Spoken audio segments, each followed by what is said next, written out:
Hello दोस्तों, स्वागत है आपका हॉरर नाइट्स में। यदि आप सच्ची और डरावनी कहानियां सुनना पसंद करते हैं तो बिल्कुल सही जगह पर आए हैं। हॉरर नाइट्स आपके लिए सच्ची भूतिया दास्तान लेकर आता है।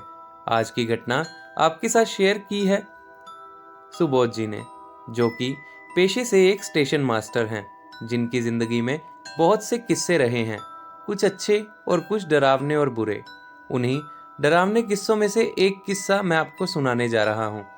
हेलो, मेरा नाम सुबोध है और मेरी 20 साल की सर्विस में एक ऐसा दिन भी था जब मैं आत्माओं के रूबरू हुआ था। तो चलिए शुरू करते हैं। अक्सर मेरा ट्रांसफ़र अलग अलग जगहों पर होता रहता था, कभी दिल्ली, कर्नाटका, मतलब सभी बड़े बड़े शहरों में। पर एक बार मेरा ट्रांसफ़र एक ऐसी स्टेशन पर हुआ जो पिछले कई सालों से बंद पड़ा था और जिसे दोबारा शुरू करने वाले थे, जिसके लिए मुझे वहाँ के स्टेशन मास्टर बनाकर भेजा गया था। मैं जब वहाँ पहुँचा तो सबसे पहले मैं स्टेशन पर गया। दोस्तों, स्टेशन के अंदर का तो छोड़िए, स्टेशन के आसपास भी कोई नहीं दिख रहा था। मैं आपको बताना चाहूँगा कि मेरा एक बेटा है और मैं तब उसी को अपने साथ लेकर गया था वहाँ, क्योंकि वो तब बहुत छोटा था। उसकी उम्र महज 14 साल की थी और मेरा भी बस मेरा बेटा ही था। मैं और मेरा बेटा जैसे ही स्टेशन में घुसे तो वहां पर पहले से ही एक आदमी बैठा था। शायद वो मेरा ही एक कर्मचारी था जिसे मेरी मदद के लिए भेजा गया था। वो आया और पहले उसने मुझे स्टेशन का जायजा कराया।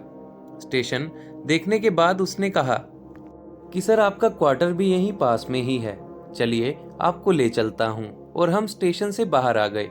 स्टेशन से कुछ दूरी पर आने के बाद उसने मुझसे कहा कि सर, आपने ट्रांसफ़र यहाँ क्यों ली?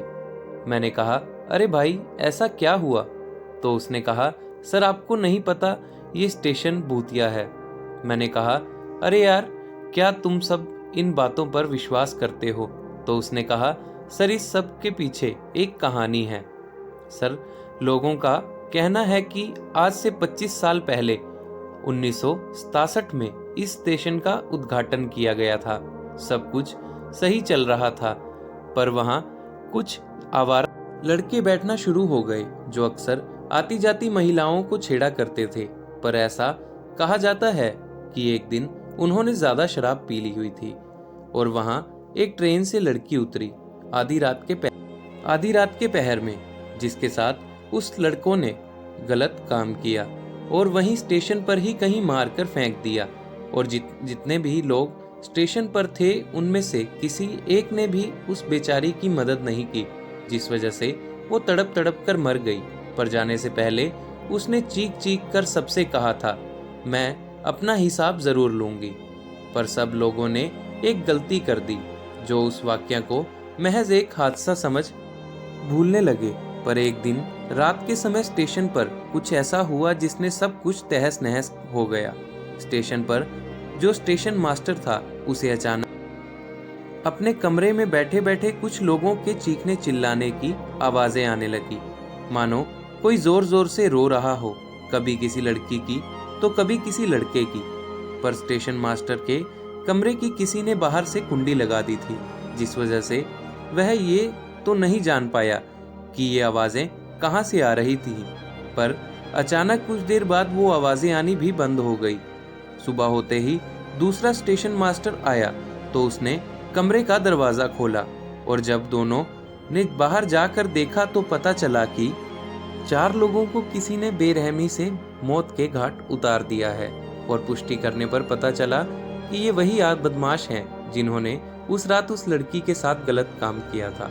और जब वहाँ के लोगों को इसका पता चला तो सबने बातें करना शुरू कर दिया कि ये सब उसी लड़की ने किया है, उसने अपना बदला ले लिया। ये बातें हर तरफ घूमने लगी।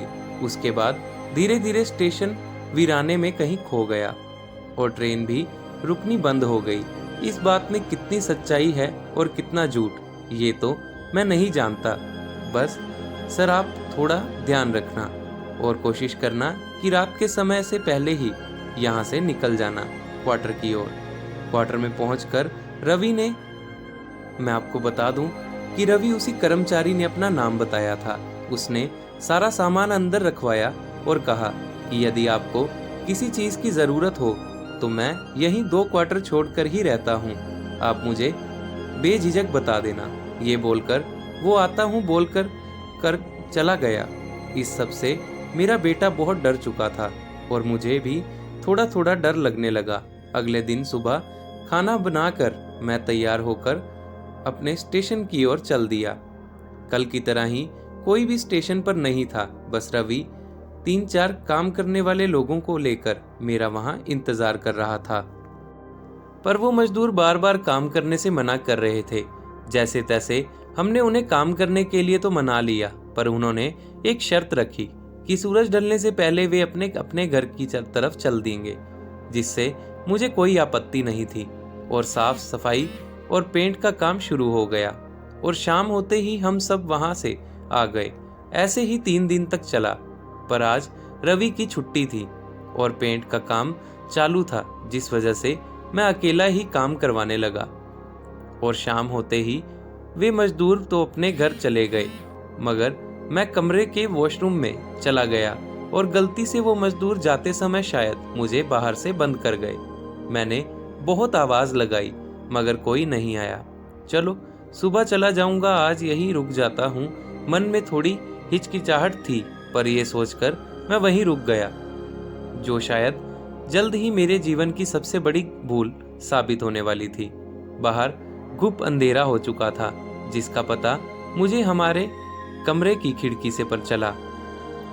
वैसे तो उस पर लोहे का जाल लगा हुआ था, पर फिर भी हल्की हल्की चांद की रोशनी वहां से आ रही थी। समय क्या था ये तो मुझे नहीं पता, पर मैंने अंदर एक लालटेन जलाई हुई थी। तभी अचानक बाहर स्टेशन से मुझे 3 या 4 लोगों की आवाजें आने लगी, जो शायद बात कर रहे थे। मुझे लगा कोई है, जिस वजह से मैंने जोर से आवाज लगाई, अरे भाई मेरी मदद करो, मैं अंदर बंद हूँ। उसके बाद अचानक कुंडी खुली। मैं जल्दी से बाहर निकला क्योंकि मुझे अपने बेटे के पास जाने की जल्दी थी। वो घर पर अकेला जो था। मैंने बाहर देखा तो पाया कि बाहर तो कोई भी नहीं है। ये क्या, यहाँ तो कोई है ही नहीं, तो ये कुंडी किसने खोली? यही सोचता हुआ मैं स्टेशन के मेन गेट की तरफ जाने लगा। तभी मैंने गेट की तरफ से 4 आदमी आते दिखे। दोस्तों, मैं आपको बता भी नहीं सकता, जब वो लोग मेरे पास आए तो ये देखकर मैं बहुत डर गया कि उन सब के गले लटके हुए हैं और आंखें बिल्कुल सफेद। तभी वो लड़के मेरे पास से ऐसे गुजर गए कि मानो उनको मेरे होने का कोई एहसास भी नहीं है। मुझे अनदेखा करके वो स्टेशन के आखिरी हिस्से की तरफ चल दिए। तभी कुछ सेकंडों में ही उस ओर से एक महिला आती हुई दिखी, लाल सूट डाले, सर पर चुन्नी किए। वो महिला मेरी ओर आ रही थी और वो लड़के उस ओर। तभी एकदम से उन लड़कों ने, या ये बोले कि उन 4 भूतों ने उस लड़की को छेड़ना शुरू कर दिया। मैं जल्दी से भागकर उस लड़की के पास गया उसे बचाने। मैंने उस लड़की से कहा, तुम इस समय यहाँ क्या कर रही हो बेटा? चलो मैं तुम्हें तुम्हारे घर छोड़ देता हूँ। पर उसने कोई जवाब नहीं दिया। तभी उस लड़की का जब उन लड़कों में से एक ने हाथ पकड़ा तो उसने उस लड़के को सीधा धरती में घुसा दिया और वो लड़का सिर के बल धरती में घुसा अपने पैर हिला रहा था। तभी उस लड़की ने अपनी चुन्नी मुंह से हटाई और तब मुझे उसका असली चेहरा दिखा। उस लड़की का चेहरा ऐसा था जो शब्दों में मैं आपको बयां भी नहीं कर सकता, इतना डरावना था। उसके लंबे लंबे बाल और माथे के बिल्कुल बीच में एक लंबा चाकू घुसा हुआ और आंखें बिल्कुल लाल। तभी उसने अपने गर्दन को हाथ से पकड़कर मेरी तरफ घुमाया। दोस्तों, वो दृश्य किसी को भी डराने के लिए बहुत होता है। तभी वो सब मेरी तरफ देखकर हंसने लगे और एकदम से वो लड़की चीखने लगी और उठा उठाकर उन लड़कों को मारने लगी। मैं तेजी से वहां से क्वार्टर की ओर भागा और बिना रुके भागता ही रहा और वो आवाज़ें भी लगातार आ रही थी और सीधा मैं क्वार्टर के पास आकर रुका। मैंने अपने बेटे को लिया और रवि के क्वार्टर में आया। दरवाजा खड़काया तो रवि बाहर आया। मैंने उसे पूरी बात बताई और मुझे इतना डरा हुआ देख उसने कोई और सवाल नहीं किया। अगले दिन सुबह होते ही मैं अपने बेटे को लेकर वहां से निकल गया और अपने गांव आ गया। मेरा बेटा मुझे बार बार पूछ रहा था, पिताजी क्या हुआ, हम क्यों आ गए इतनी जल्दी वहां से? पर वो बहुत छोटा था, इसलिए मैंने उसे नहीं बताया। उसके बाद घर आकर मैंने वहां से ट्रांसफर ले लिया। पर उस रात मेरे साथ जो हुआ वो क्या था, ये मुझे आज भी समझ नहीं आया। वो सब कौन थे? क्या लोगों की कही बातें सच थी या झूठ? तो दोस्तों, कैसी लगी आपको ये घटना? हमें कमेंट करके जरूर बताएं और देखते रहें हॉरर नाइट्स। मिलते हैं एक नई कहानी के साथ, तब तक के लिए बाय एंड टेक केयर।